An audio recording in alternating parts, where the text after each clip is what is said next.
Welcome back. Now, when 2/3 of the members in the Assembly are first-timers, it seems the floor is an apt classroom to teach our MLAs the ABCD of conduct. And spearheading the tutorial is none other than the Chief Minister herself. Our principal correspondent brings you this special story from Fort St. George. If the Assembly has taken on the guise of a primer, there is a good reason. After all, 151 of the 234 members in the 14th Assembly are new faces. And Chief Minister Jayalalitha has realized that a lesson on the fundamental rules of the House are in order. An advice that has gone down well with the Speaker as well. அவை விதிகளின்படி rules of procedure and business of the Assembly எந்த மாமன்ற உறுப்பினர் இங்கே பேசினாலும் சபாநாயகரை பார்த்து மாண்புமிகு பேரவைத் தலைவரே என்று குறிப்பிட்டு பேச வேண்டும். எந்த கருத்தை தெரிவித்தாலும் அவர்கள் பேரவைத் தலைவரை பார்த்து தான் தெரிவிக்க வேண்டும். Earlier, Jayalalitha had organized an orientation program on the budget for the same members. And after it emerged that the MLAs, although quite conversant with the issues in their constituencies, it was clear that a lesson was the need of the hour. Especially since members tended to raise unrelated queries during question hour without first submitting the same to the Speaker. முதலமைச்சர் தலையிட்டு ஒரு விளக்கத்தை உடனடியாக சட்டமன்ற புதிய உறுப்பினர்களுக்கு தெளிவுபடுத்த வேண்டும் என்று சபாநாயகருக்கு சொல்லியிருக்காங்க. அது கொஞ்சம் கொஞ்சம் அனைமே ஃபாலோ பண்ணுவாங்கன்னு நினைக்கிறேன். அது இல்லாத வரைக்கும் இந்த 0 ஹவர் எப்படி அதை கொண்டு போகிறது, இந்த தொகுதியினுடைய பிரச்சனையோ ஒரு மாவட்டத்துடைய பிரத்யேகமான பிரச்சனை முன்னுக்கு வர பிரச்சனை எப்படி சபைக்கு கொண்டு போகிறது எல்லாம் முதல்வருடைய கவனத்துக்கு கொண்டு போகிறதுன்றதை புரியுறது கொஞ்சம் தடுமாற்றம் இருக்கும். Job orientation for freshers is nothing new in the corporate world. But now it has found its way to the Assembly as well. Chief Minister Jayalalitha wants every new MLA to learn the lessons of the House quickly. However, it will take much more time for the new MLAs to learn the traditions of the House.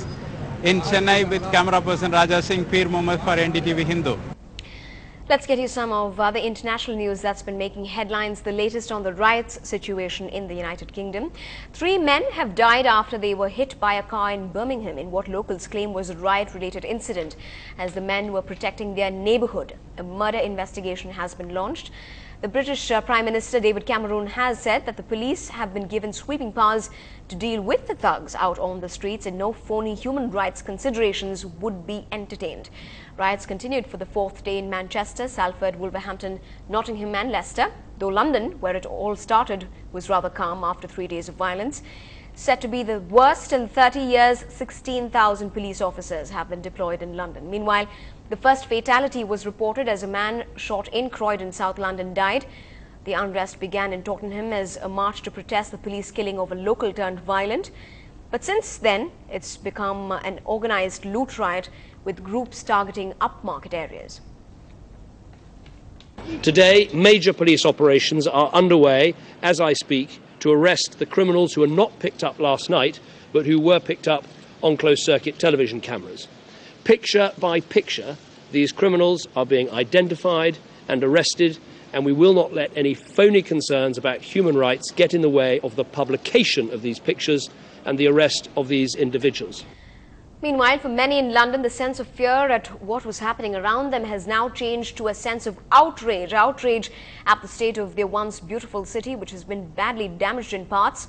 Now, volunteers are out on the streets with brooms in their hands, trying desperately to clean up the mess.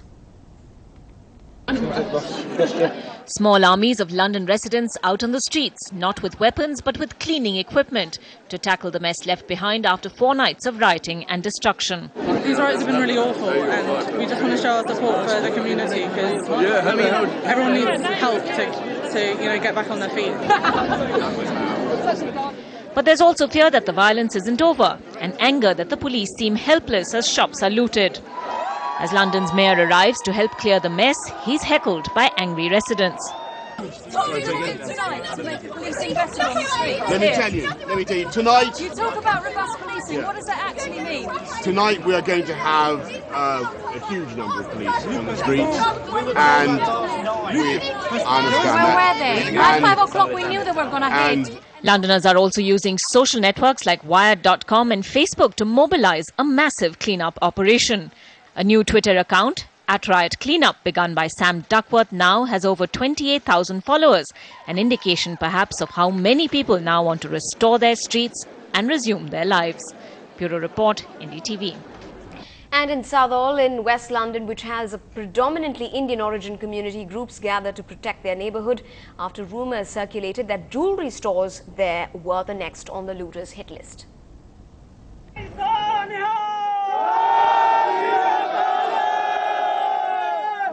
It's popularly known as Little India. This Asian-dominated borough in West London has become a prime example of communities coming together to fight rioters in UK. All over the area, young men are coming out to ensure that their neighbourhoods are safe.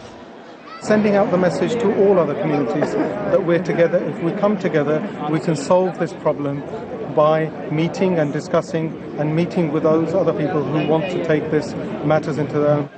Neighbourhood watches, or what some are calling vigilantes, are now becoming common all over UK. In Hackney and Kingsland Road, where looters try to rob shops, the owners are waiting for them. We're here, we're making a stand today. We're making a stand, right?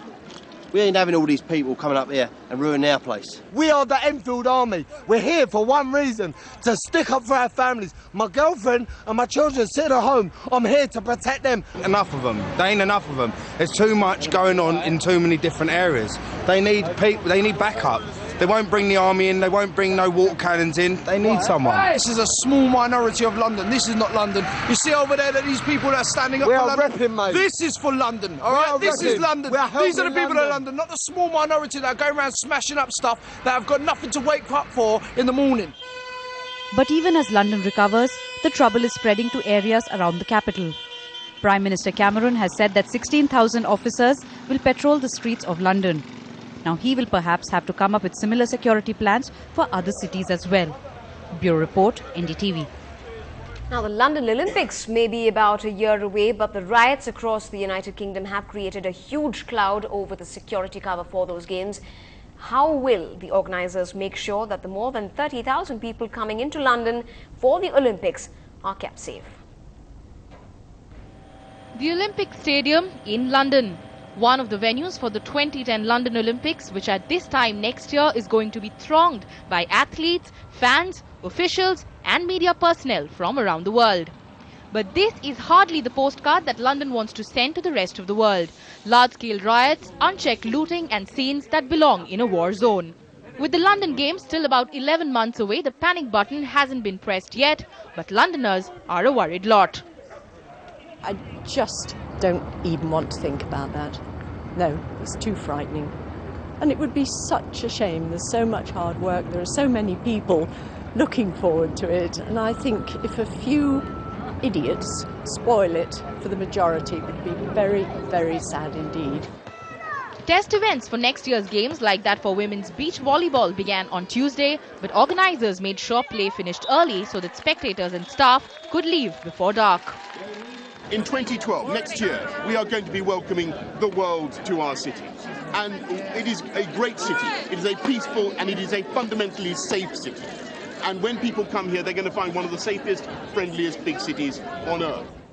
Safe and friendly is exactly what London is not looking like right now. And the list of sporting event casualties is growing, with now a question mark over whether the English Premier League season will start as scheduled. On to some national news now. The BJP has stepped up pressure on the government over police's lathi charge on its youth workers. Yesterday, there was pandemonium in both houses. The Lok Sabha and the Rajya Sabha, in fact, have been adjourned till tomorrow. The BJP's leader, L.K. Advani, had called the government corrupt and oppressive. He said his party would not tolerate it. ये गृह मंत्री जिनके सीधे सीधे नीचे आती है दिल्ली की कानून व्यवस्था, अभी तक तो हम इनका करप्शन पर इस्तीफा मांग रहे थे, लेकिन अब पुलिस अत्याचारों के सीधे जिम्मेदार होने के नाते हम इस गृह मंत्री का इस्तीफा मांग रहे हैं। बल्कि हम तो बर्खास्तगी की मांग कर रहे हैं। इस्तीफा तो वो देंगे नहीं, जितने एरोगेंट वो हैं। हम प्रधानमंत्री से मांग कर रहे हैं कि उनको बर्खास्त करें।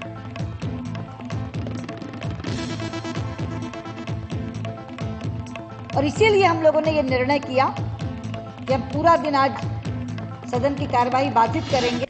Meanwhile, Team Anna is in Delhi after they were asked by the government to meet the Standing Committee on Law and Justice led by Abhishek Manu Singhvi. Obviously an attempt to tide over the bitterness as the civil society activists have been consistently attacking the government. Just yesterday, there was a massive rally in Mumbai for a strong Lokpal bill, and Anna Hazare is determined to go ahead with his fast on the 16th of August.